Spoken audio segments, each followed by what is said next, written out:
속초의 아침 공기는 짰다. 하지만 한세리에게는 그 짠 내음마저 달콤한 자유의 향기였다. 3년 전 모든 것을 버리고 이 작은 해안 마을로 숨어든 이후로 그녀는 매일 아침 이 바다 내음을 폐에 깊숙이 들이마시며 스스로에게 다짐했다. 괜찮아, 여기선 안전해. 그녀의 작은 도예 공방, 오늘은 낡은 어촌 가옥을 개조한 곳으로 아침 햇살이 비스듬히 들어오는 창가에는 그녀가 직접 빚은 소박한 찻잔들이 나란히 놓여 있었다. 세리는 얼어붙었다. 도망쳐야 했다.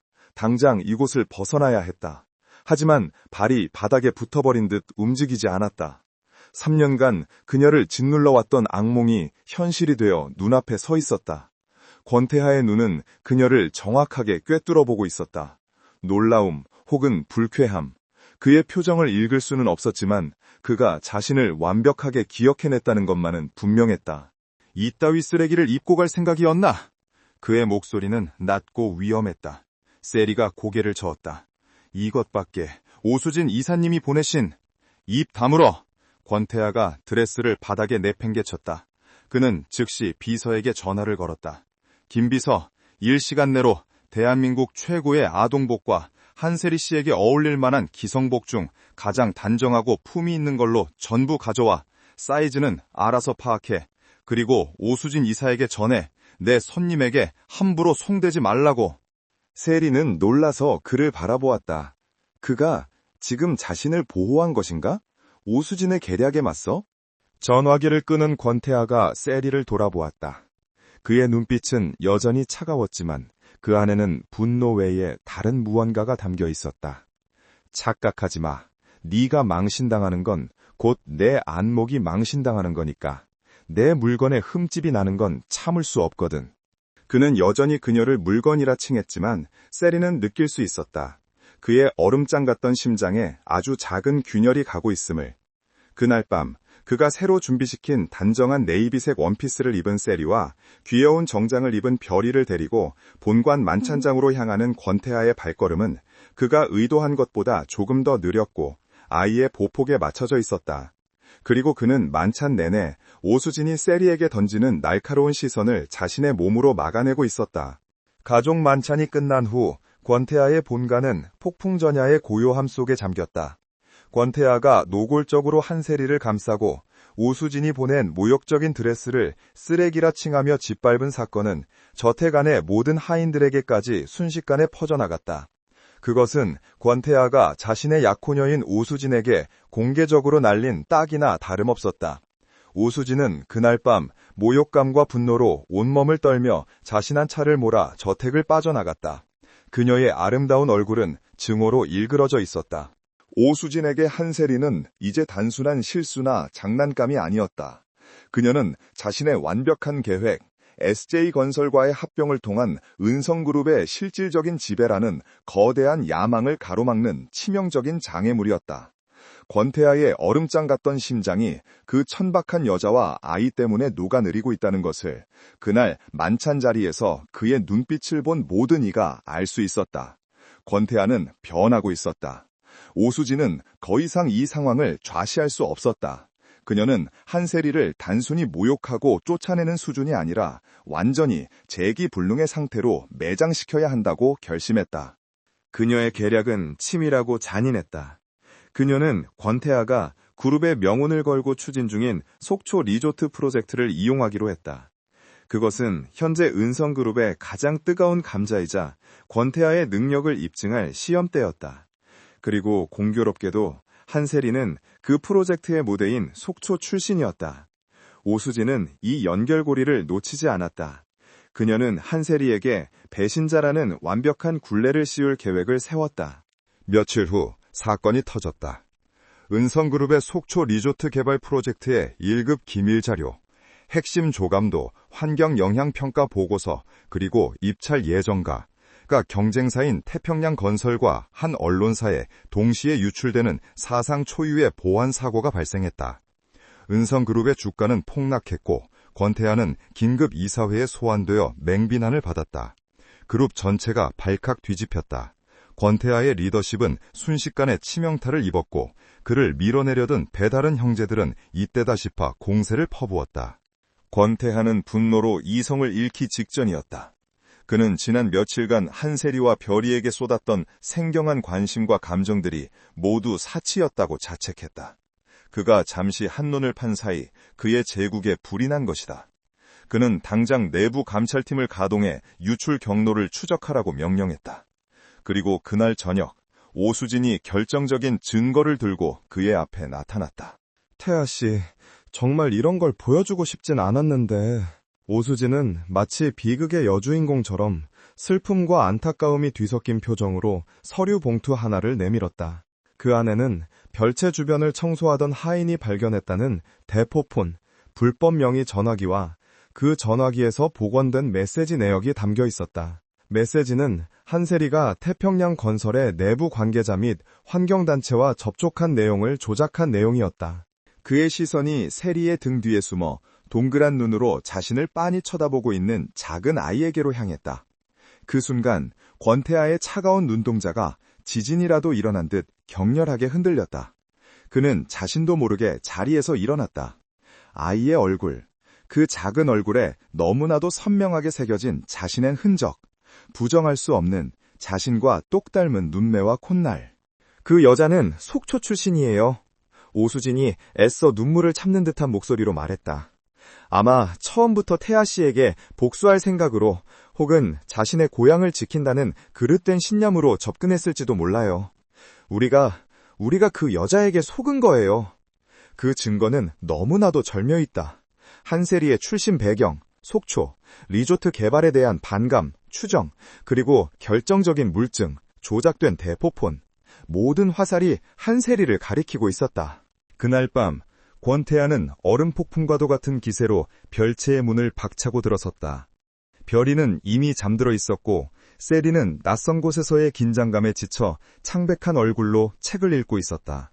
자신을 보자마자 공포에 질려 일어나는 그녀의 모습에 권태아는 남은 이성마저 끊어지는 것을 느꼈다. 그가 지난 며칠간 흔들렸던 그 감정들이 모두 기만당했다는 사실에 대한 분노였다. 네 짓인가? 그의 목소리는 얼어붙을 듯 차가웠다. 그는 조작된 증거 자료들을 그녀의 얼굴 앞에 집어던졌다. 내 뒤에서 감히 이딴 짓을 벌였어? 속초가 네 고향이라고? 그래서 내 프로젝트를 망치고 싶었나? 세리는 무슨 영문인지 몰라 어리둥절한 표정으로 서류들을 집어들었다. 그리고 그 내용을 확인하는 순간 그녀의 얼굴에서 핏기가 사라졌다. 기밀 유출, 산업 스파이. 그녀는 이것이 자신을 감옥에 보내고 별이를 합법적으로 빼앗기 위한 오수진의 덫임을 즉시 깨달았다. 아니에요. 난 아니에요. 난 아무것도 몰라요. 이건 함정이에요. 그녀가 절박하게 외쳤다. 함정? 권태아가 코웃음을 쳤다. 이 대포폰은? 네가 속초 출신인 것도 함정인가? 내 아이를 빌미로 내 옆에 붙어서 결국 원했던 게 이거였어? 그의 눈빛은 며칠 전에 그 어떤 온기도 찾아볼 수 없는 3년 전 뉴욕에서 그녀에게 수표를 던졌던 그 냉혹한 남자의 눈빛이었다. 널 믿으려 했던 내가 병신이었군. 세리는 절망의 나락으로 떨어지는 것 같았다. 아무도 자신을 믿어주지 않을 것이다. 이 거대한 저택에서 그녀는 완벽하게 고립된 이방인이었다. 이대로라면 그녀는 꼼짝없이 범죄자가 되어 별이를 빼앗기고 말 것이다. 그녀는 무릎이라도 꿇고 빌어야 할지 모른다고 생각했다.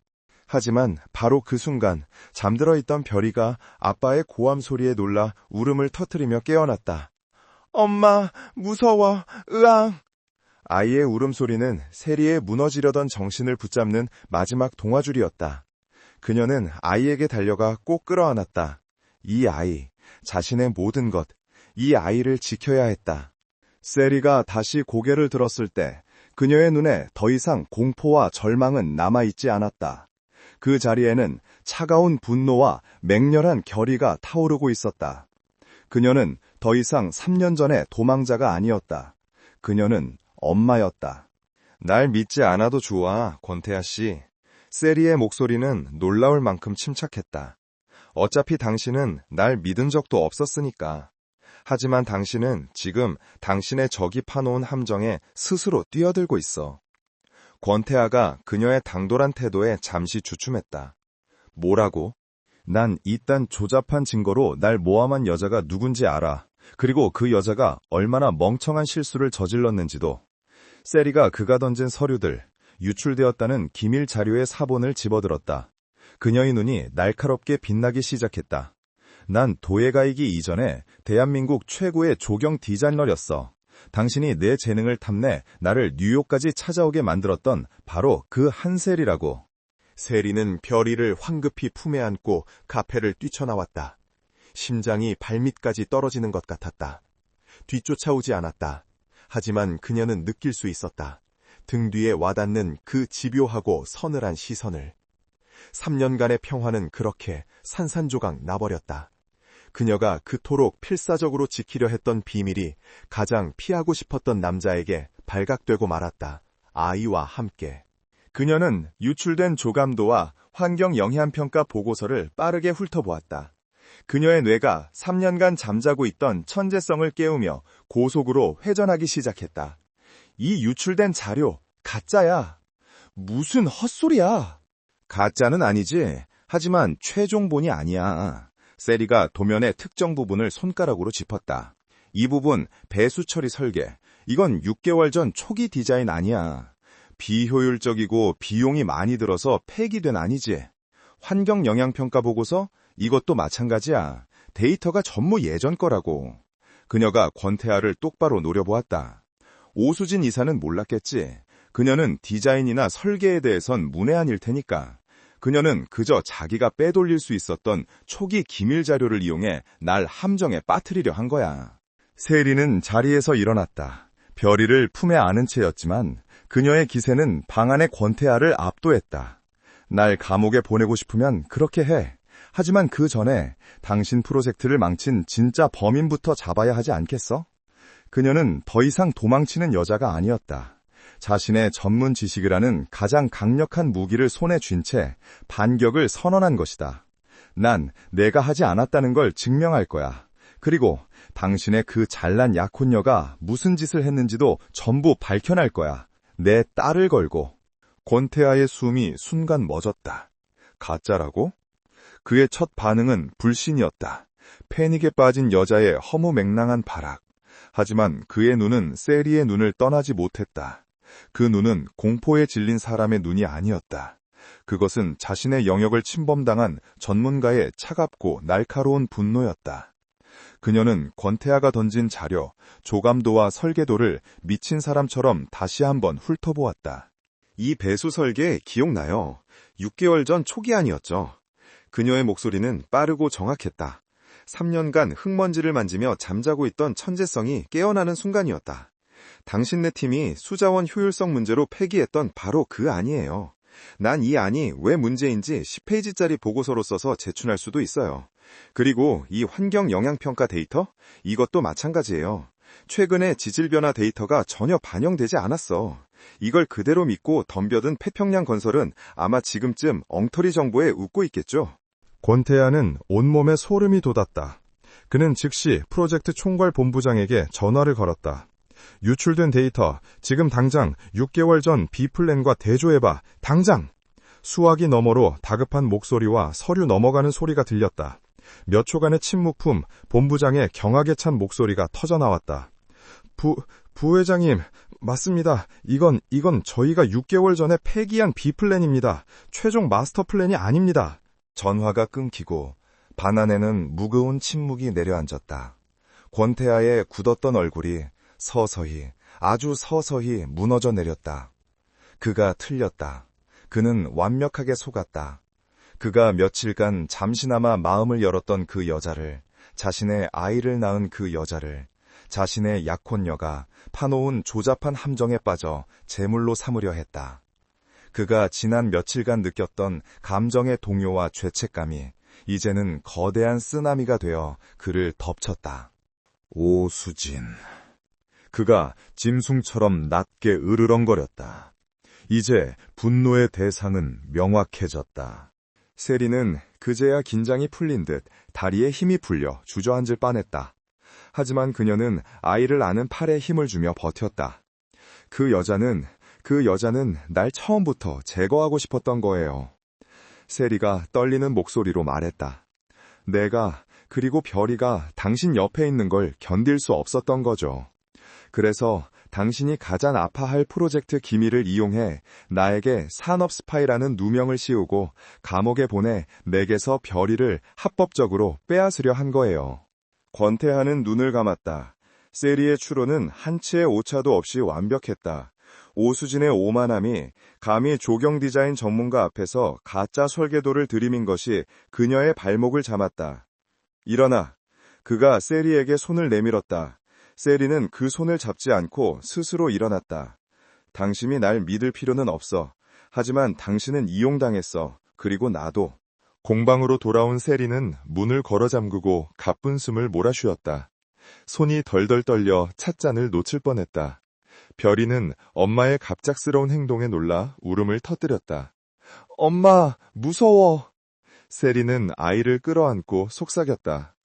괜찮아, 별아. 엄마가 있잖아. 괜찮아. 하지만 그 말은 정작 자기 자신에게 하는 주문이었다. 권태하는 더 이상 그녀를 내 물건이나 도구라고 부를 수 없었다. 그는 지금 자신의 눈앞에 서 있는 여자가, 자신이 3년 전 하룻밤에 실수로 치부했던 그 여자가 자신을 구원할 유일한 열쇠임을 깨달았다. 도와줘. 그가 처음으로 그녀에게 명령이 아닌 요청을 했다. 오수진이 언제부터 이런 짓을 했는지 알아내야겠어. 이건 단순한 프레임이 아니야. 그 여자는 내 그룹 전체를 노리고 있었어. 그날 밤부터 별채는 저택의 감옥이 아닌 은성그룹의 가장 비밀스러운 전쟁 지휘 본부가 되었다. 권태하는 자신의 최정예 보안팀과 비서실을 별채로 불러들였다.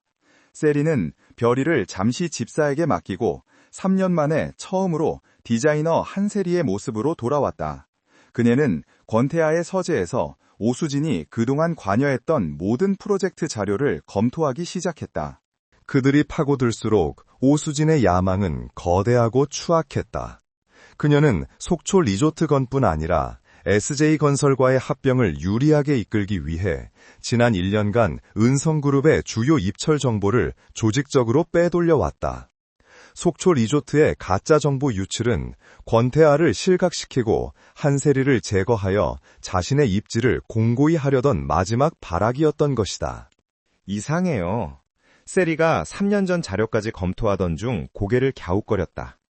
왜 3년 전 뉴욕 프로젝트 때도 오수진 이사가 당신의 공식 파트너였죠? 약혼 발표는 그보다 한참 뒤에 한 걸로 아는데. 권태하의 미간이 좁혀졌다. 그는 당시의 기억을 떠올리고 싶지 않았다.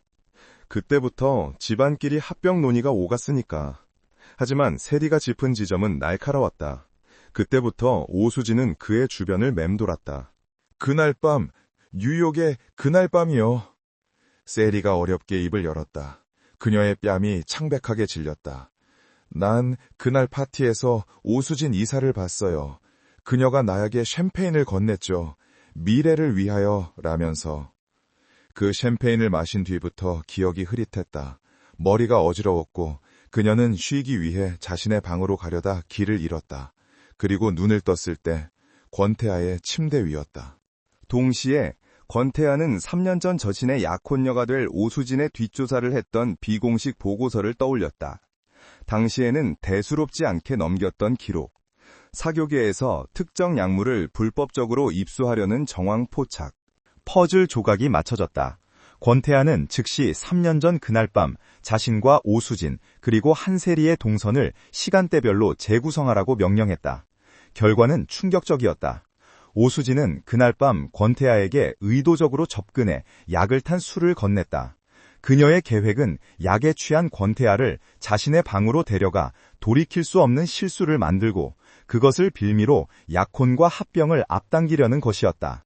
하지만 그날 두 가지 변수가 발생했다. 첫째, 세리 역시 오수진이 건넨 아마도 같은 성분의 약이 디솔틴 샴페인을 마시고 방향 감각을 잃어 실수로 권태하의 스위트룸, 당시 비어 있었던 애 먼저 들어가 잠들어 버렸다. 둘째, 권태하는 그날 M&A 건으로 극도로 예민해져 있었기에 오수진이 건넨 술을 한 모금만 마시고 내려놓았다. 그러나 그 한 모금만으로도 판단력이 흐려진 권태하는 자신의 스위트룸으로 돌아왔고 그곳에서 잠들어 있던 세리를 오수진으로 착각했거나 혹은 그저 이성을 잃었던 것이다. 그녀는 권태아가 어떤 남자인지 잘 알았다. 원하는 것은 무엇이든 어떤 수단을 써서라도 손에 넣고야 마는 남자. 자신들의 하룻밤은 그에게 지워버리고 싶은 실수였을지 모르지만 자신의 존재를 그리고 이제 아이의 존재까지 알게 된 이상 그는 절대 그냥 넘어가지 않을 터였다. 그는 자신을 찾아낼 것이다. 아니, 이미 찾아냈다. 실수는 실수가 아니었다. 그것은 오수진이 치밀하게 계획한 범죄였다. 세리는 그 범죄의 무고한 희생령이었고 권태아는 가해자인 동시에 피해자였다. 그리고 별이는 그 지독한 악연이 낳은 기적이었다. 권태아는 모니터에 떠오른 진실 앞에서 주먹을 피가 나도록 꽉 쥐었다. 그가 3년간 5점이라 여기며 경멸했던 그 밤, 그가 자신의 핏줄을 낳은 여자에게 돈을 던지며 모욕했던 그 아침, 그 모든 것의 원흉이 바로 자신의 약혼녀였다. 그는 한세리를 돌아보았다. 그녀는 모든 진실을 알게 된 듯 창백한 얼굴로 입술을 깨물고 있었다. 그녀가 3년간 홀로 감내해야 했던 고통과 두려움의 무게가 그의 심장을 내리눌렀다. 다음 날 은성그룹 긴급 이사회가 소집되었다. 안건은 속초 리조트 기밀 유출 사태 및 권태하 부회장 해임안이었다. 권태하를 몰아내려던 배다른 형세들과 피해자인 척 연기하는 오수진이 회의장을 주도했다. 권 부회장의 독단적인 프로젝트 진행과 보안 실패로 그룹은 막대한 손실을 입었습니다. 지금이라도 프로젝트를 전면 중단하고 권 부회장의 책임을 물어야 합니다. 오수진이 슬픈 표정으로 입을 열었다. 정말 안타깝습니다. 저도 태하 씨를 믿었지만 이번 사태는 그가 사적으로 연루된 어떤 여자 때문에 벌어진 일이라는 소문도 있습니다. 공과 사를 구분하지 못한 책임을. 그때였다. 회의실 문이 열리고 권태아가 들어섰다. 평소와 달리 그의 얼굴에는 어떤 감정도 없었다. 그는 연단으로 걸어나가며 말했다. 책임, 물론 져야죠.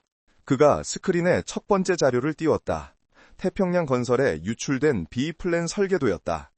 여기 계신 분들 중 이 설계도가 6개월 전에 폐기된 가짜라는 걸 아시는 분이 있습니까? 이사들이 술렁였다. 그리고 이 가짜 정보를 유출한 범인이 지난 1년 동안 그룹의 핵심 정보를 SJ건설에 빼돌려온 장본인이라는 것도 아십니까? 오수진의 얼굴이 하얗게 굳기 시작했다. 권태하가 다음 자료를 띄웠다. 오수진이 SK건설의 서버를 통해 은성그룹의 입찰 정보를 빼돌린 명백한 증거, 자금 흐름, 그리고 통화 내역이었다. 오수진 이사, 당신은 은성그룹의 파트너가 아니라 우리 몸에 붙은 거머리였어. 무슨 소리예요? 태아씨, 지금 날 모함하는 거예요? 오수진이 비명을 질렀다. 권태아가 그녀를 차갑게 내려다보며 마지막 영상을 틀었다. 3년 전 뉴욕 파티장 CCTV. 오수진이 세리에게 샴페인을 건네는 장면, 그리고 그녀가 권태아의 술잔에 무언가를 타는 흐릿한 장면, 그리고 그 직후 그녀가 자신의 비서와 통화하며 멍청한 년이 대신 걸려들었어. 하지만 상관없어. 권태아는 내 소나귀에 들어올 거니까 라고 말하는 음성 파일이 회의장에 울려 퍼졌다. 모든 것이 끝났다. 오수진은 사색이 되어 그 자리에 주저앉았다. 권태아가 이사들을 향해 돌아섰다. 배신자에 대한 처리는 이사님들께 맡기겠습니다. 그는 회의장을 걸어 나오며 김 비서에게 말했다. 검찰에 정식으로 고소해 산업 스파이, 불법 약물 사용, 살인 미수, 적용할 수 있는 모든 죄목을 다 붙여. 그는 회의장을 나와 곧장 별채로 향했다. 그곳에는 세리가 3년 전 진실의 무게에 짓눌린 채 그를 기다리고 있었다. 이사회가 발칵 뒤집히고 오수진이 법무팀에 의해 연행되던 그 시각, 별채의 공기는 팽팽한 실처럼 긴장되어 있었다. 세리는 잠든 별이의 옆에 미동도 없이 앉아 있었다. 3년 전 그날 밤의 진실. 그것은 그녀가 감당하기에는 너무나도 거대하고 잔인한 운명의 장난이었다. 실수가 아니었다.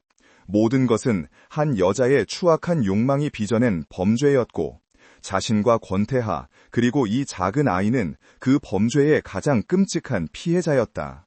저녁이 되자 낯선 검은색 세단 한 대가 공방 앞 좁은 골목길에 멈춰섰다. 차에서 내린 비서실장으로 보이는 남자가 공방 문을 두드렸다. 세리는 문을 열지 않았다. 남자는 잠시 기다리더니 차가운 목소리로 문틈에 대고 말했다.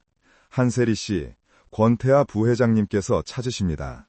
내일 오전 10시 속초 호텔 스위트룸에서 뵙기를 원하십니다. 그녀는 권태하가 돌아오기를 기다렸다. 그가 이 모든 진실을 어떻게 받아들일지, 그리고 이제 자신과 별이를 어떻게 할 것인지, 분노일까, 동정일까, 혹은 그저 또 다른 골칫거리를 치워버렸다는 안도감일까. 그녀는 감히 예측할 수 없었다. 얼마나 시간이 흘렀을까. 별채의 문이 소리 없이 열렸다. 권태하였다. 이사회장을 폭풍처럼 휩쓸고 나온 남자라고는 믿기지 않을 만큼 그의 어깨는 무겁게 가라앉아 있었다.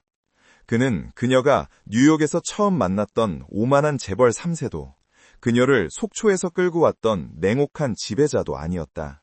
그는 그저 3년간의 지독한 악몽에서 막 깨어난 상처 입은 한 남자처럼 보였다. 그는 잠든 별이의 얼굴을 한참 동안 내려다보았다. 아이는 모든 폭풍의 한가운데서 천사처럼 평화롭게 잠들어 있었다.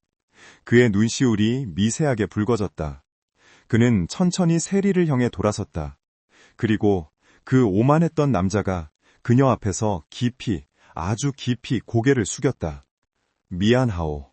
그의 목소리는 물에 젖은 듯 무겁게 갈라져 나왔다. 모든 것이 내 잘못이야. 세리는 아무 말도 하지 못했다. 그저 그를 바라볼 뿐이었다. 3년 전 뉴욕에서 당신을 그렇게 대한 것, 돈으로 당신을 모욕한 것, 그는 차마 그녀의 눈을 보지 못하고 말을 이었다.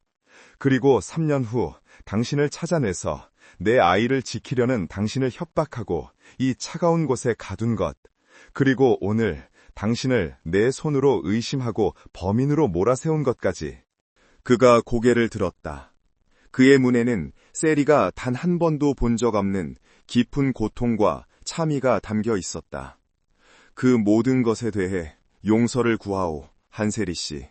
이것은 그가 할 수 있는 가장 진솔한 사과였다.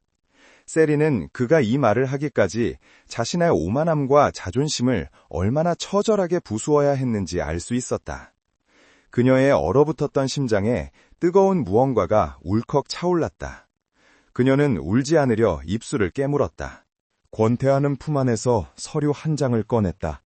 그들이 이 저택에 온 첫날 서명했던, 그녀를 족쇄처럼 올감했던 그 계약서였다. 그는 세리가 보는 앞에서 그것을 천천히 그리고 망설임 없이 반으로 찢었다. 그리고 또 반으로. 종이 조각들이 힘없이 바닥으로 흩날렸다. 이따위 종이로 당신과 별이를 내 곁에 두려 했던 내가 얼마나 어리석었는지 이제야 깨달았소. 그는 그녀에게 한 걸음 다가왔다. 당신은 자유요. 별이도 마찬가지고. 원한다면 당장이라도 속초로 돌아가도 좋소. 다시는 당신 앞에 나타나지 않겠소. 아니, 평생을 별이의 아버지로서 멀리서 당신들을 지원하겠소. 다시는 당신의 삶을 방해하지 않는 방식으로. 그것은 그녀가 그토록 원했던 자유였다. 하지만 이상하게도 세리의 발은 그 자리를 떠날 수 없었다. 그녀는 그가 찢어버린 계약서 조각들을 내려다보았다. 그리고 천천히 입을 열었다. 당신은 정말로 내가 속초로 돌아가길 바라나요? 권태하의 눈동자가 세차게 흔들렸다. 아니, 그가 거의 속삭이듯 대답했다. 하지만 난 당신을 붙잡을 자격이 없소. 그것은 요청이 아니었다. 명백한 통보였다. 세리는 핏기 가신 얼굴로 굳게 닫힌 문을 노려보았다. 3년간의 도피는 끝났다. 내일 그녀는 그 남자를, 별이의 아버지를, 그리고 자신의 삶을 송두리째 뒤흔든 그 악몽의 주인을 다시 마주해야 했다. 그녀는 이제 더 이상 도망칠 곳이 없었다. 세리는 잠든 별이를 한번 쓸어보고는 자리에서 일어섰다.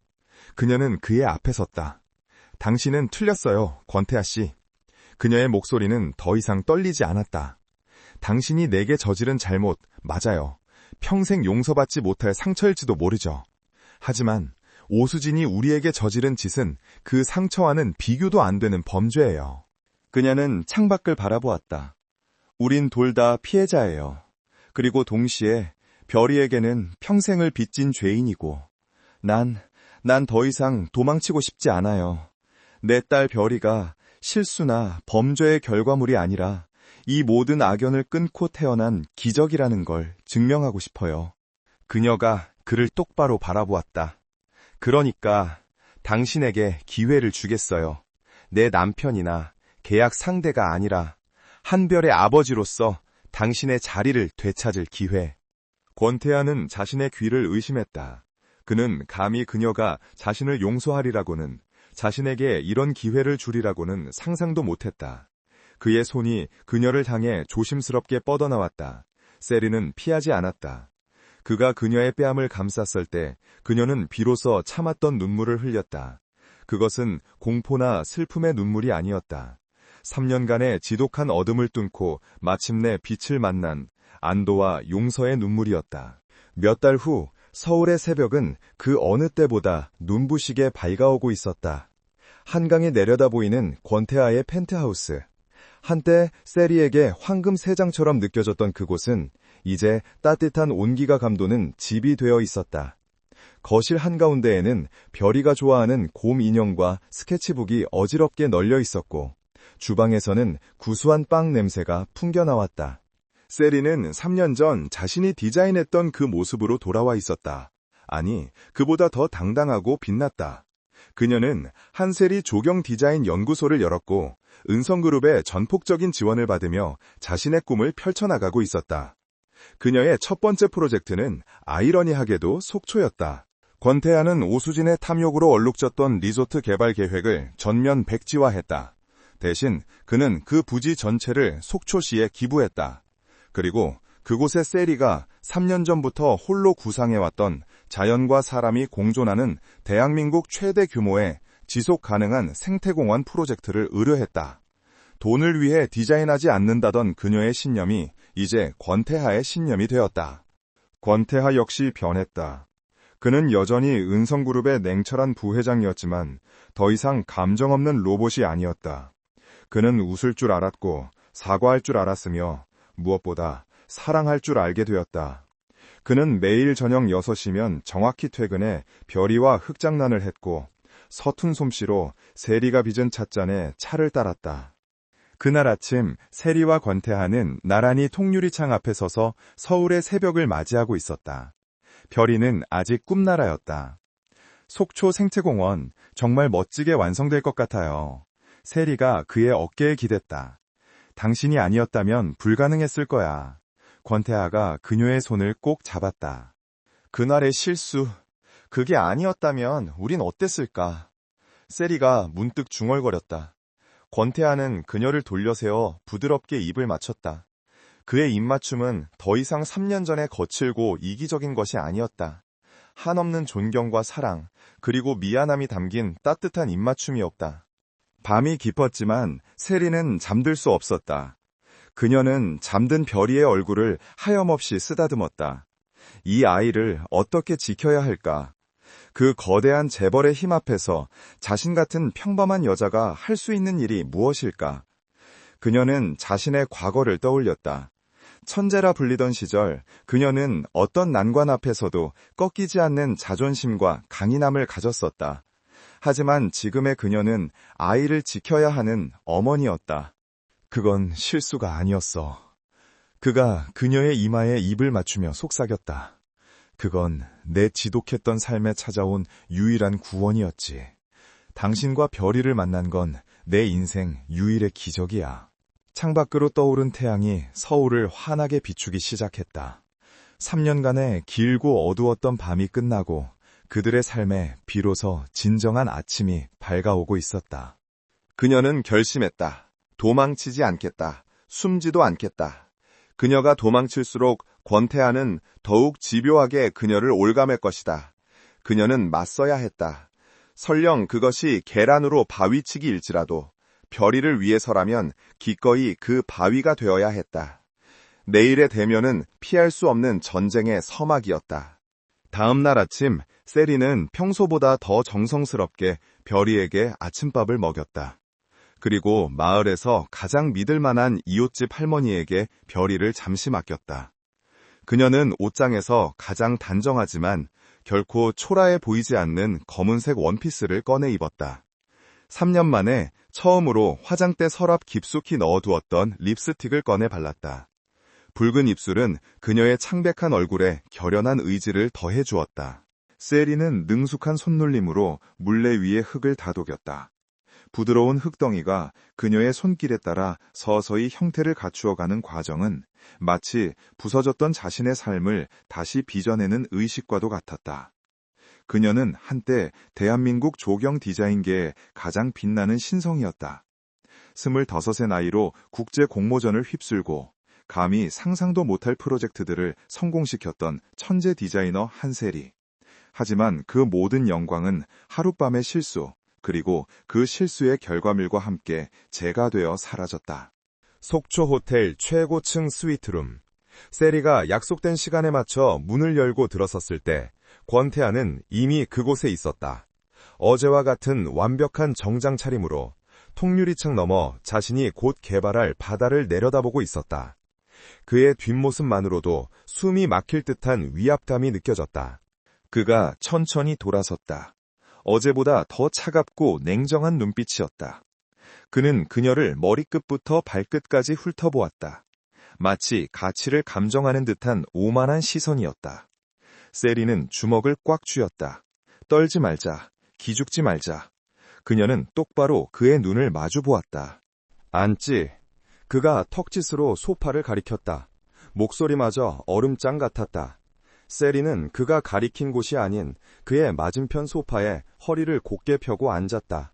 권태아의 입꼬리가 비웃는 듯 살짝 올라갔다. 여전하군. 고집스러운 건. 무슨 용건이시죠, 권태아 부회장님? 세리가 먼저 입을 열었다. 시간을 끌고 싶지 않았다. 3년 만에 나타나서 사람을 이런 식으로 불러내는 건 예의가 아니라고 생각하는데요. 그녀의 목소리는 스스로도 놀랄 만큼 침착했다. 권태아는 테이블 위에 있던 서류 봉투 하나를 그녀 앞으로 밀었다. 어제 본 그 아이. 그의 목소리가 한층 낮아졌다. 내 아이인가? 단도직입적인 질문이었다. 세리의 심장이 쿵 내려앉았다. 하지만 그녀는 표정 하나 바꾸지 않고 되물었다. 그게 왜 궁금하시죠? 질문에 답해, 한세리. 그가 테이블을 손가락으로 탁탁 두드렸다. 내 인내심을 시험하지 마. 그의 눈빛이 순식간에 사나워졌다. 세리는 침을 삼켰다. 그녀는 알았다. 이 남자 앞에서 거짓말은 통하지 않는다는 것을. 그리고 그는 이미 답을 알고 있다는 것을.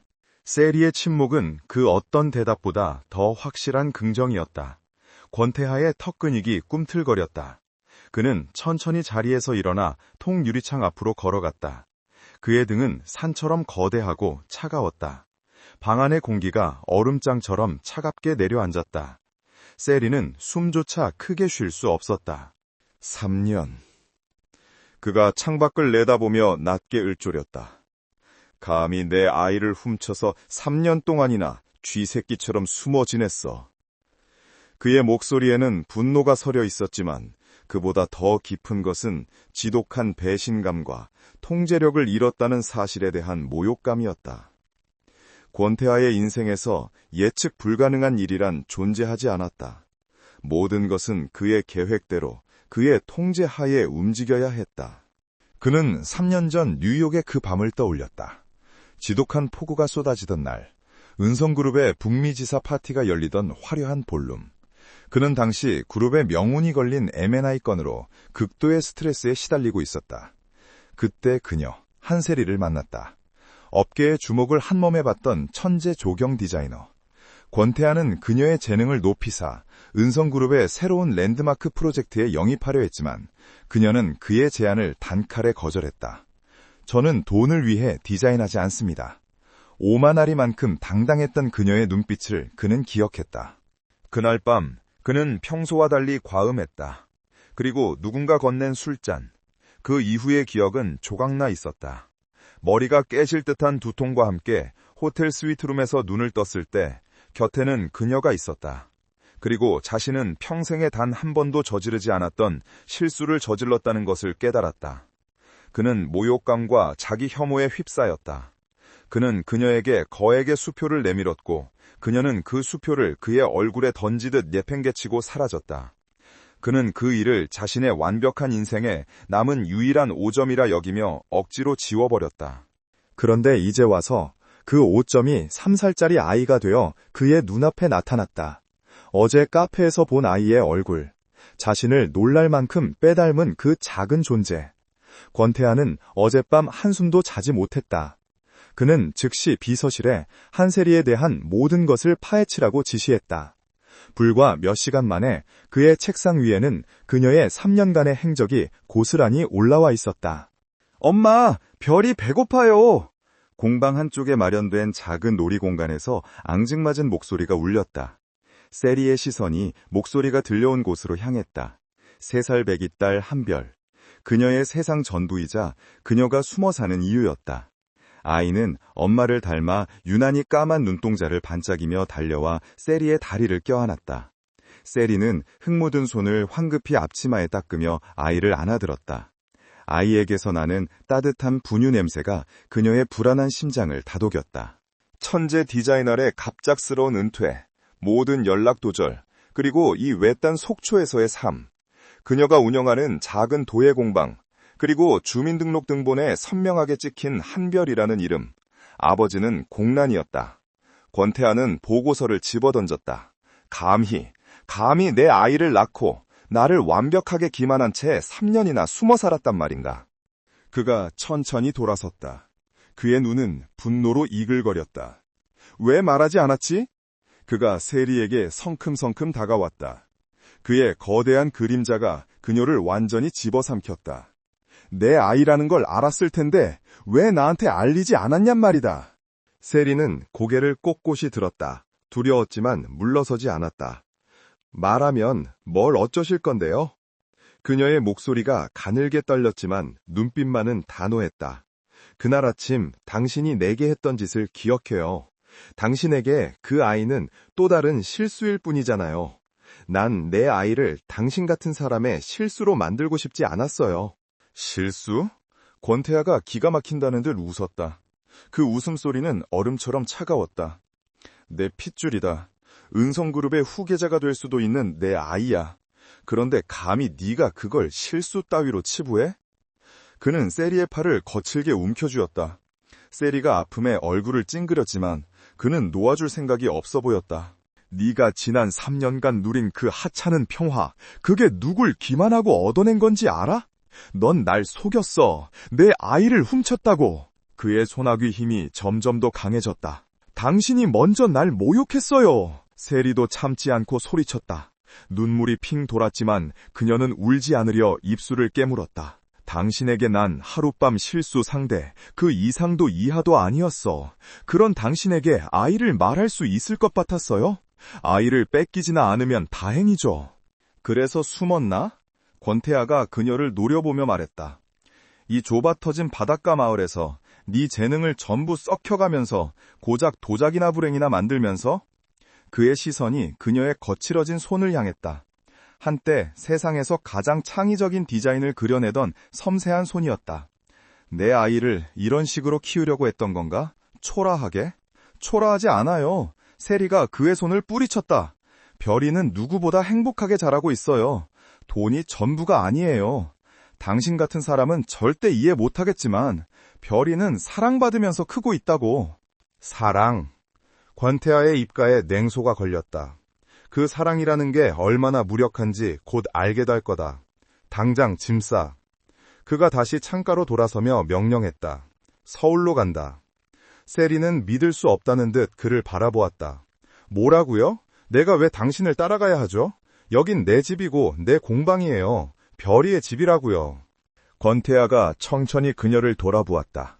그의 눈은 이제 분노를 넘어 차가운 결단력으로 분나고 있었다. 선택권을 주지. 그가 테이블 위에 또 다른 서류를 그녀에게 내밀었다. 그것은 친자 확인 소송 및 양육권 청구 소장이었다.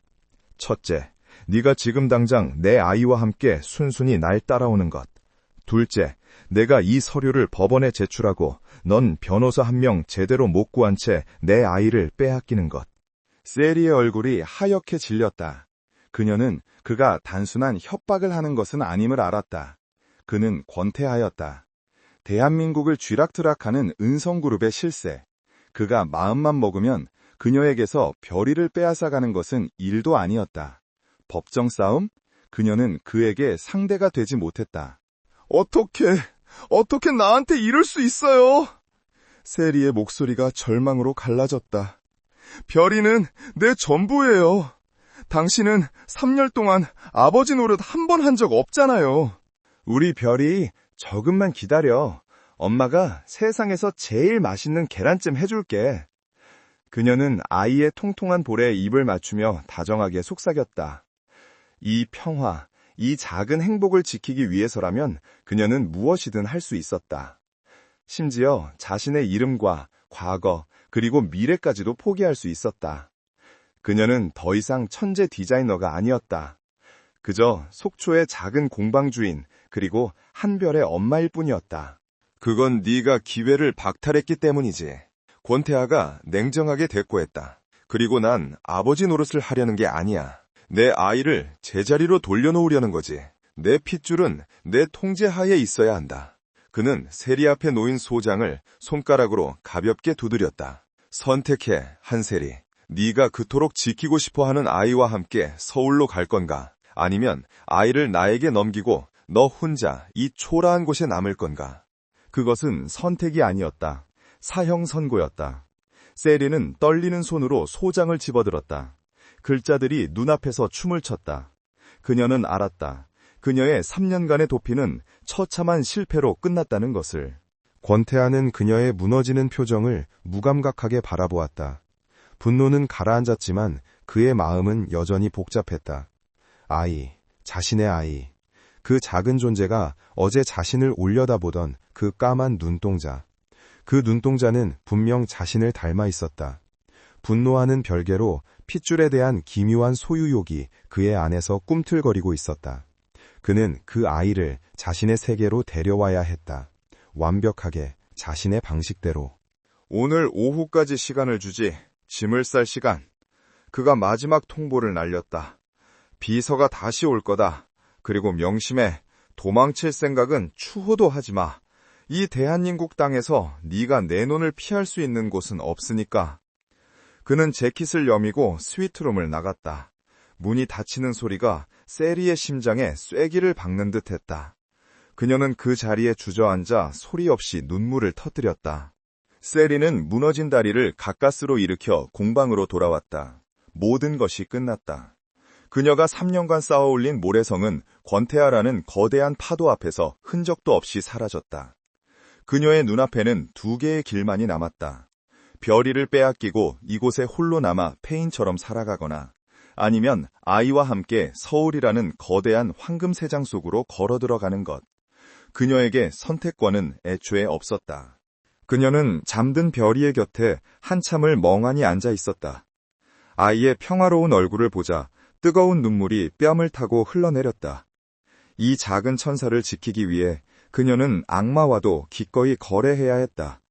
그녀는 눈물을 닦고 일어섰다. 짐을 싸야 했다. 버릴 수 없는 최소한의 것들. 별이가 가장 아끼는 곰인형, 서툰 그림이 담긴 스케치북, 그리고 그녀가 직접 빚은 별이의 작은 밥그릇과 숟가락. 자신의 것은 거의 없었다. 낡은 옷 몇 벌이 전부였다. 오후 4시. 약속된 시간이 되자 어제 그 검은색 세단이 어김없이 공방 앞에 멈춰섰다. 비서실장이 차에서 내려 정중하게, 그러나 기계처럼 차가운 목소리로 말했다. 준비되셨습니까, 한세리 씨? 세리는 별이의 손을 꼭 잡고 문을 나섰다. 별이는 처음 보는 크고 반짝이는 차에 신이 나 제잘거렸다. 엄마, 우리 이것 타고 어디 가? 소풍가? 세리는 차마 아이의 천진한 물음에 답할 수 없었다. 그녀는 그저 아이의 머리를 쓰다듬으며 애써 미소를 지어 보였다. 차는 미끄러지듯 속초의 좁은 골목길을 빠져나와 서울로 향하는 고속도로에 올랐다. 세리는 창밖으로 빠르게 스쳐 지나가는 익숙한 풍경들을 눈에 담았다. 그녀의 피난처, 그녀의 자유, 그녀의 모든 것이었던 바다가 점점 멀어져 갔다. 별이는 금세 차 안의 안락함에 지쳐 잠이 들었다. 세리는 잠든 아이를 품에 안고 다가올 미지의 공포에 몸을 떨었다. 그녀는 이제 한세리가 아니었다. 권태아의 소유물, 그 이상도 이하도 아니었다. 몇 시간을 달렸을까? 차는 서울의 심장부, 한강이 내려다 보이는 초고층 주상복합 건물의 지하 주차장으로 들어섰다. 그들이 도착한 곳은 권태하의 개인 펜트하우스였다. 집이라기보다는 거대한 유리 궁전 같은 곳이었다. 바닥부터 천장까지 이어진 통유리창 너머로 서울의 야경이 현기증이 날 만큼 화려하게 펼쳐졌다. 하지만 그 화려함은 몹시 차갑고 비인간적이었다. 권태아가 그들을 기다리고 있었다. 그는 호텔에서보다 한결 편안한 차림이었지만 그에게서 뿜어져 나오는 위압감은 조금도 줄어들지 않았다. 그는 잠든 별이를 안고 있는 세리를 물끄러미 바라보았다. 그의 시선이 아이의 얼굴에 잠시 머물렀다. 어제와 같은 분노는 사라졌지만 그 자리를 채운 것은 그보다 더 무서운 냉철한 계산이었다. 하지만 그녀가 애써 외면해온 과거는 거대한 파도처럼 그녀의 작은 피난처를 향해 다가오고 있었다. 마을은 몇 달 전부터 뒤숭숭했다. 대한민국 최대 기업 중 하나인 은성그룹이 이 조용한 해안선을 따라 초호화 프라이빗 리조트를 건설한다는 소문 때문이었다. 오래된 가게들은 하나둘 문을 닫았고 그 자리에는 개발 예정 현수막이 을신연스럽게 나부겠다. 세리는 불길했다. 은성그룹. 그 이름은 그녀가 지우고 싶은 기억의 중심에 있었다. 힘들었을 텐데 앉지. 그가 거대한 거실의 중앙에 놓인 가죽 소파를 가리켰다. 가정부가 조용히 다가와 세리에게서 별이를 받아 안아 미리 준비된 아이방으로 데려갔다. 세리는 아이가 시야에서 사라지자 불안한 듯 손을 움켜쥐었다. 권태아는 그런 그녀의 모습을 놓치지 않았다. 아이가 그녀의 유일한 약점이라는 것을 그는 정확히 꿰뚫어 보고 있었다. 이제 본론을 얘기하지. 권태아가 그녀의 맞은편에 앉으며 말했다. 네가 왜 내 아이와 함께 이곳에 와 있어야 하는지. 그는 테이블 위에 놓인 서류철을 그녀 앞으로 밀었다. 소송 서류가 아니었다. 그것은 계약서였다. 난 지금 은성그룹의 경영권을 두고 전쟁 중이다. 그가 담담하게 입을 열었다. 상대는 내 배다른 형제들과 그들의 외가 쪽 세력이지. 그리고 내 약혼녀인 오수진 이사 측도 포함되어 있고. 세리는 숨을 죽였다. 재벌가의 추악한 암투. 그녀가 뉴스에서나 보던 이야기였다. 내 약혼은 철저한 비즈니스다. 오수진 이사가 속한 SJ건설과의 합병을 위한 정략적인 약속이지. 난 그 여사에게 조금의 감정도 없어. 그는 말을 이었다. 그런데 네가 그리고 내 아이가 나타났다. 이건 내 계획에 없던 최악의 변수야. 그의 눈이 세리를 날카롭게 응시했다. 하지만 동시에 최고의 무기가 될 수도 있지. 세리는 그가 무슨 말을 하려는지 알 수 없었다. 그게 무슨... 내게 핏줄이 생겼다는 건 특히 그게 아들이라면. 권태아의 입가에 옅은 미소가 스쳤다. 아니, 딸이라도 상관없어. 내 직계라는 사실이 중요해. 보수적인 이사진과 할아버님을 내 쪽으로 끌어올 확실한 명분이 생긴 거다. 그는 계약서를 툭툭 쳤다. 그래서 넌 내 아이의 엄마로서 내 곁에 머물러야 한다. 세리가 떨리는 손으로 계약서를 펼쳤다. 비밀 유지 및 동거 계약서. 내용은 충격적이었다. 제1조. 한세리는 권태아의 경영권 승계 작업이 완전히 종료될 때까지 그의 법적 아내 혹은 그에 준하는 관계 역할을 수행한다. 제2조. 한세리와 한별은 권태아가 지정한 거처, 본가 혹은 펜트하우스에 거주하며 그의 철저한 통제와 보호를 받는다. 제3조. 한세리는 권태아의 허가 없이 외부와 일절 접촉할 수 없으며 과거의 신상 및 현재의 관계에 대해 절대적인 비밀을 유지한다. 제4조. 위 조항들을 성실히 이행하는 대가로 권태아는 한세리에게서 한별의 양육권을 박탈하지 않으며 계약 종료 시 막대한 보상금을 지급한다. 이건 말도 안 돼요. 이건 노예 계약이잖아요. 세리가 계약서를 테이블 위로 내던졌다. 내가 왜 당신의 권력 다툼에 내 딸을 이용해야 하죠? 이용? 권태아가 차갑게 웃었다. 착각하지 마, 한세리. 넌 지금 네 딸을 지키는 거다. 이 계약서에 서명하지 않으면 난 당장 내일 아침 법원에 친자 확인 소송을 낼 거야. 그가 몸을 앞으로 숙였다. 그의 눈빛이 뱀처럼 차가워졌다.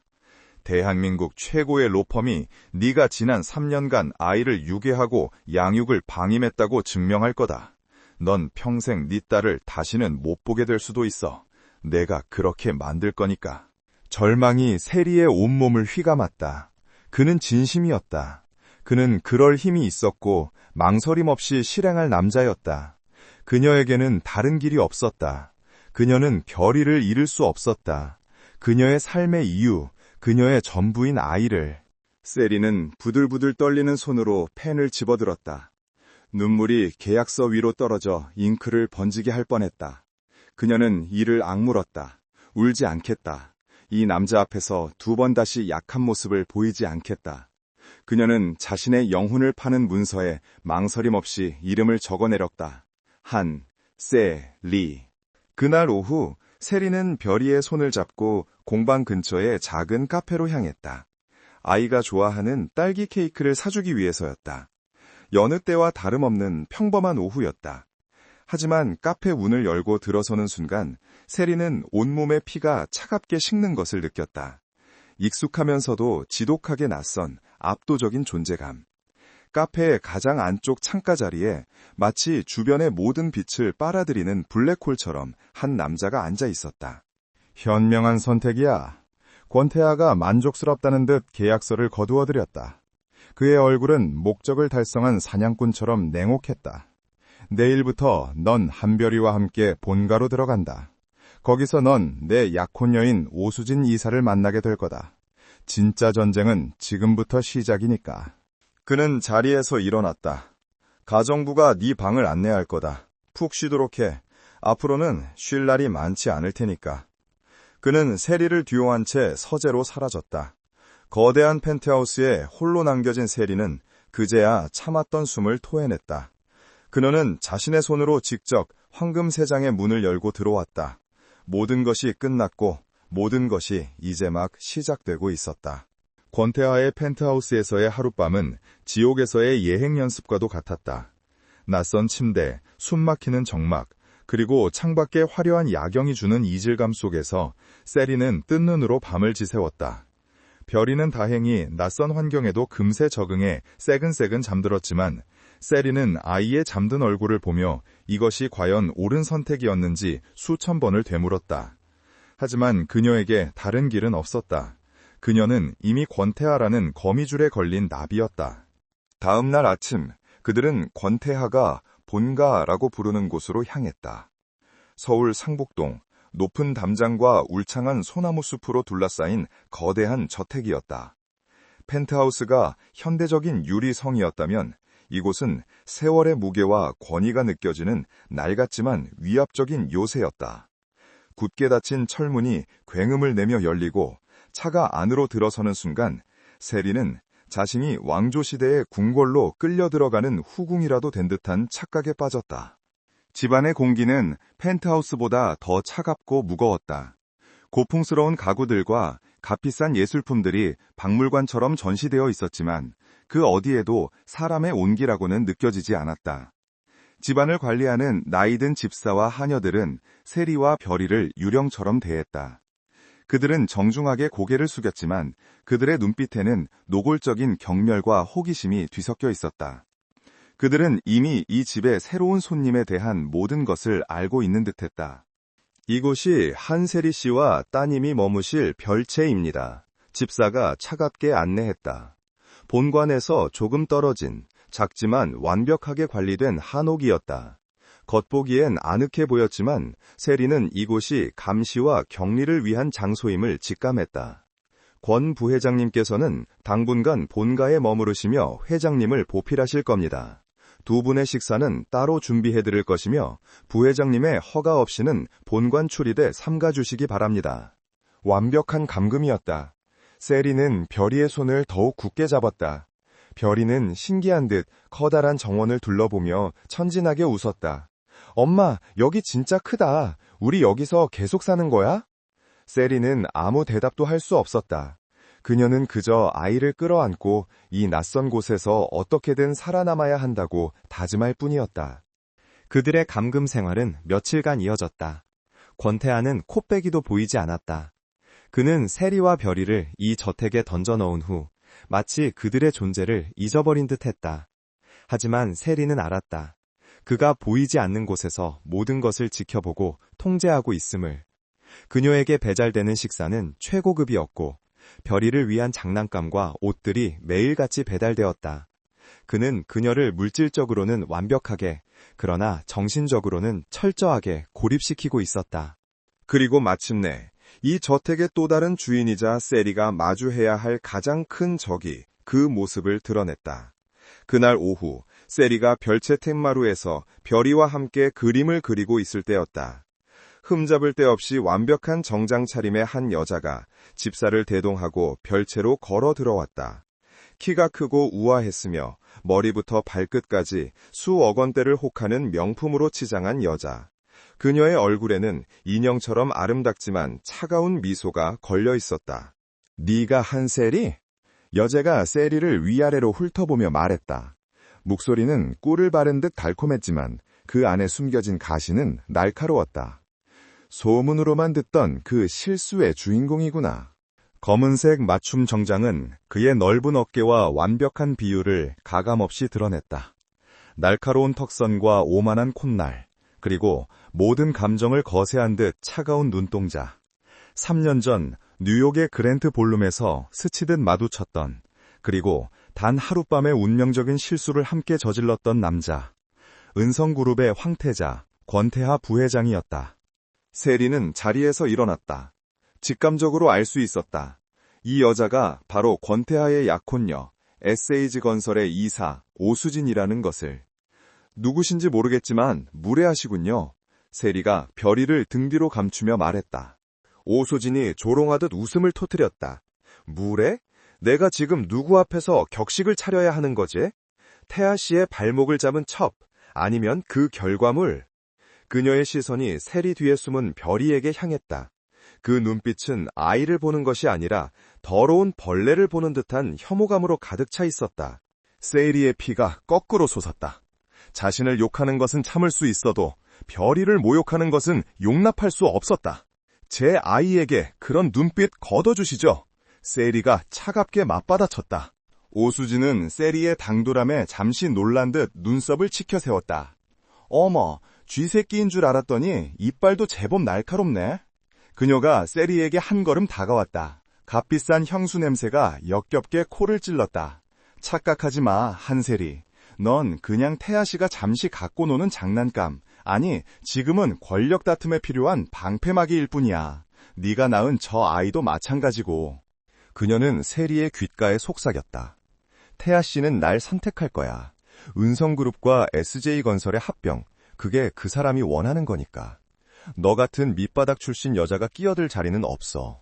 그러니까 분수 파악하고 쥐 죽은 듯이 있다가 용도가 폐기되면 조용히 사라져. 아이는 글쎄 어쩌면 우리가 거둬줄 수도 있겠네. 재산분할 소송 같은 더러운 짓만 안 한다면 말이야. 그것은 완벽한 선전포고이자 경멸이었다. 세리는 온몸이 떨려왔다. 분노와 두려움 그리고 수치심 때문에. 하지만 그녀는 무너지지 않았다. 그녀는 오수진의 눈을 똑바로 바라보았다. 용도가 폐기될지 아니면 당신이 폐기될지는 두고 봐야 알겠죠, 오수진 이사님. 오수진의 얼굴에서 처음으로 미소가 사라졌다. 그녀는 이런 식으로 반격해올 줄은 상상도 못했던 것이다.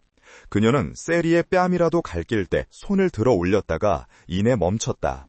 건방진 것. 그녀는 분을 삭히지 못한 채 씩씩거리며 돌아섰다. 내 경고 잊지 마. 이 집에선 네 편은 아무도 없으니까. 오수진이 떠난 후에도 별채의 공기는 그녀가 남긴 살벌한 기운으로 가득 차 있었다. 한편 이 모든 상황을 본관 2층 서재에서 권태하가 CCTV를 통해 지켜보고 있었다. 그는 오수진이 별채로 향했다는 보고를 받자마자 모니터를 켰다. 그는 오수진이 세리를 어떻게 다룰지 궁금했다. 그녀를 이용해 오수진과 SJ건설을 견제하려는 것이 그의 계획이었으니까. 그는 세리가 오수진의 위압감에 눌려 울거나 비굴하게 굴 것이라 예상했다. 하지만 세리는 달랐다. 그녀는 두려워하고 있었지만 결코 꺾이지 않았다.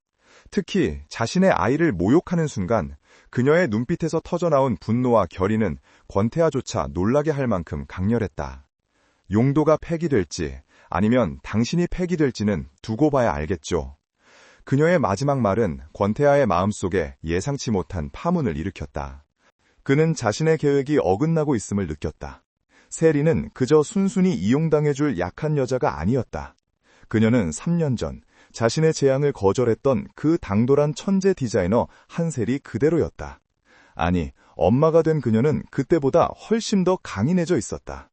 권태아는 수행원 몇 명을 대동하고 리조트 부지를 직접 시찰하러 온 길이었다. 그는 창밖으로 펼쳐진 바다를 무심하게 바라보고 있었다. 그의 눈에 비친 바다는 개발되어야 할 자원, 그 이상도 이하도 않을 터였다. 세리는 숨을 죽였다. 제발 나를 보지 못하게 해달라고. 그녀는 본능적으로 별이를 자신의 등 뒤로 숨기며 조용히 돌아서려 했다. 그의 시선이 모니터 속 별이에게로 향했다. 오수진이 떠난 후 세리는 떨리는 손으로 별이를 끌어안고 다독이고 있었다. 괜찮아, 별아. 무서운 사람 아니야. 그냥 조금 못생긴 아줌마야. 아이를 안심시키려는 그녀의 목소리는 떨렸지만 그 안에 담긴 사랑은 너무나도 선명했다. 권태아는 자신도 모르게 책상 위에 놓인 자신의 어릴 적 사진을 바라보았다.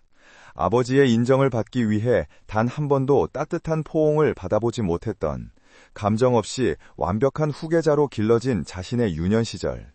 그는 세리와 별이의 모습에서 자신이 한 번도 가져보지 못한 이해할 수 없는 따뜻함을 보았다. 가슴 한구석이 이상하게 저릿했다. 그는 이 낯선 감정을 애써 무시하려 고개를 저었다. 그는 자신의 계백에 차질이 생기는 것을 용납할 수 없었다. 세리는 그의 통제하에 있어야 했다. 권태아의 삶은 완벽하게 짜인 교향곡 악보와 같았다. 단 하나의 불협화음도, 예측 불가능한 변주도 용납되지 않는 철저한 통제. 한세리와 한별의 등장은 그가 지휘하던 완벽한 연주에 끼어든 가장 난폭한 소음이었다. 그는 이 소음을 통제하고 자신의 목적, 경영권 승계를 위한 도구로 사용해야 했다. 그것이 그가 본가 별채에 두 사람을 감금하다시피 한 이유였다. 하지만 그의 통제는 예상치 못한 균열을 보이기 시작했다. 그 시작은 오수진이 별채를 다녀간 그날 밤이었다. 서재 모니터를 통해 오수진의 경멸과 한세리의 꺾이지 않는 눈빛을 모두 지켜본 권태아는 좀처럼 마음을 진정시킬 수 없었다. 용도가 폐기될지 아니면 당신이 폐기될지는 두고 봐야 알겠죠. 자신 앞에서도 그토록 당당했던 여자가 자신의 아이를 지키기 위해 도끼를 품는 모습은 그에게 기묘한 감정을 불러일으켰다. 그것은 분노나 경멸과는 다른 낯선 종류의 인식이었다. 그는 한세리를 그저 하룻밤의 실수 상대 혹은 아이를 낳은 여자로만 취급했다. 하지만 이제 그녀는 그의 적수 오수진과 맞서 싸울 의지를 보이는 플레이어로 보이기 시작했다. 그리고 그가 본 것은 아이를 지키려는 어미의 본능이 얼마나 강렬한 무기가 될 수 있는지였다. 다음 날 권태아는 자신도 모르게 발길을 별채로 향했다. 그저 자신의 도구가 잘 작동하고 있는지 확인하기 위함이라고 스스로에게 되뇌었다. 하지만 그가 별채 마당에 들어섰을 때 본 광경은 그의 냉철한 이성에 또 한 번의 균열을 가했다. 세리는 별이와 함께 작은 돗자리에 앉아 흙으로 무언가를 빚고 있었다. 속초의 공방에서 가져온 약간의 흙과 도구들이었다. 별아, 이건 세상에서 제일 빠른 토끼야. 깡총깡총. 아니야, 이건 공룡이야. 크앙! 세리와 별이가 흙투성이가 된 채 웃음을 터뜨렸다. 그 작은 공간은 권태아가 평생 느껴보지 못한 따뜻하고 나른한 행복감으로 가득 차 있었다. 권태아가 살아온 본가는 언제나 차가웠다. 식사 자리에서는 경영 현안이 오갔고 칭찬보다는 질책이, 애정보다는 계산이 앞서는 곳이었다. 그의 아버지는 그를 후계자로만 대했고 어머니는 그를 가문의 영광을 위한 도구로만 여겼다. 따뜻한 밥, 의미 없는 웃음, 흙먼지 묻은 손.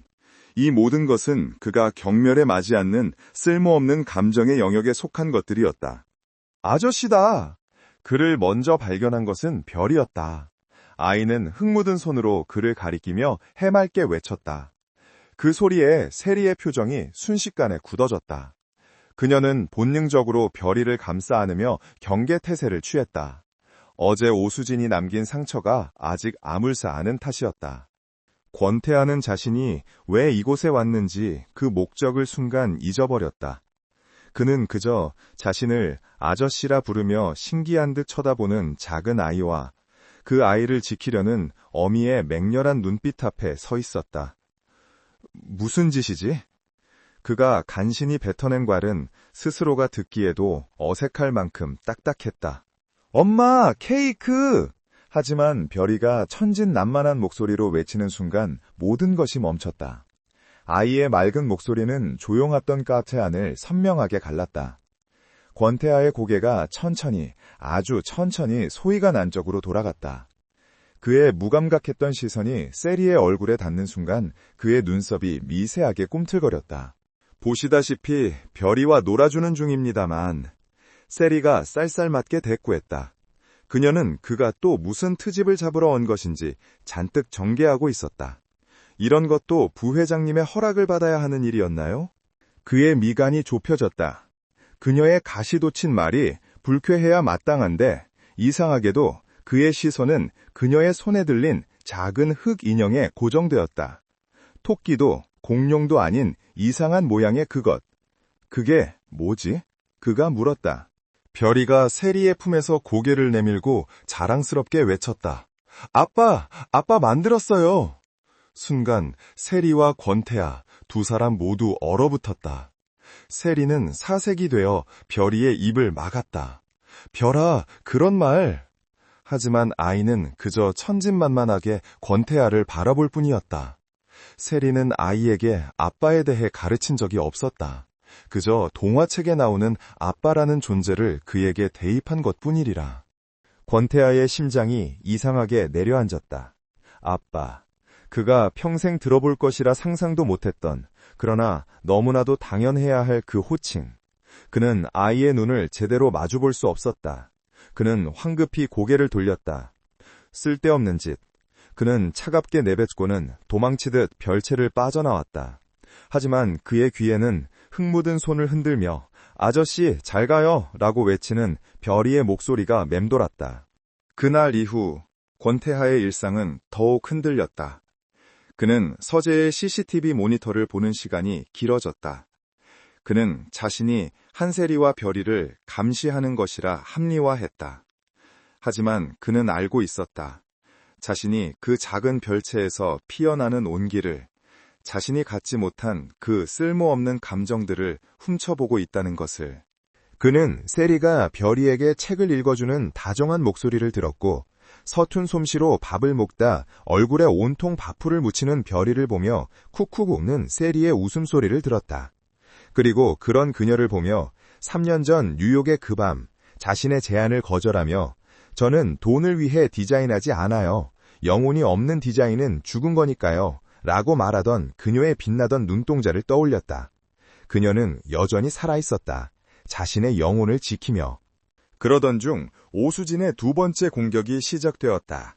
이번에는 더 교활하고 음흉한 방식이었다. 권태아의 아버지인 권 회장이 주재하는 주말 가족 만찬에 대한 통보가 내려왔다. 권 회장은 새로 들어온 식구의 얼굴을 보길 원했다. 이는 명백히 세리와 별이를 겨냥한 것이었다. 오수진은 이 기회를 놓치지 않았다. 그녀는 약혼녀로서의 친절을 가장해 세리와 별이에게 입고 갈 옷이라며 상자들을 보내왔다. 세리가 상자를 열었을 때 그녀의 얼굴은 분노로 굳어졌다. 상자 안에는 별이가 입기에는 너무나 화려하고 우스꽝스러운 어른 드레스의 축소판 같은 옷과 세리를 위한 노출이 심하고 천박해 보이는 붉은색 드레스가 들어있었다. 오수진의 의도는 명백했다. 권 회장과 보수적인 집안 어른들 앞에서 세리를 교양 없고 천박한 여자로, 별이를 근본 없는 아이로 낙인 찍으려는 함정이었다. 세리는 절망했다. 이 옷을 입고 가는 순간 그녀는 오수진의 의도대로 철저히 짓밟힐 터였다. 그때였다. 별채의 문이 거칠게 열리고 권태아가 들어섰다. 그는 그 붉은색 드레스를 들고 부들부들 떨고 있는 세리의 모습을 보았다. 그는 즉시 상황을 파악했다. 그의 얼굴이 얼음장처럼 차가워졌다. 그는 아무 말 없이 세리의 손에서 드레스를 빼앗아 들었다.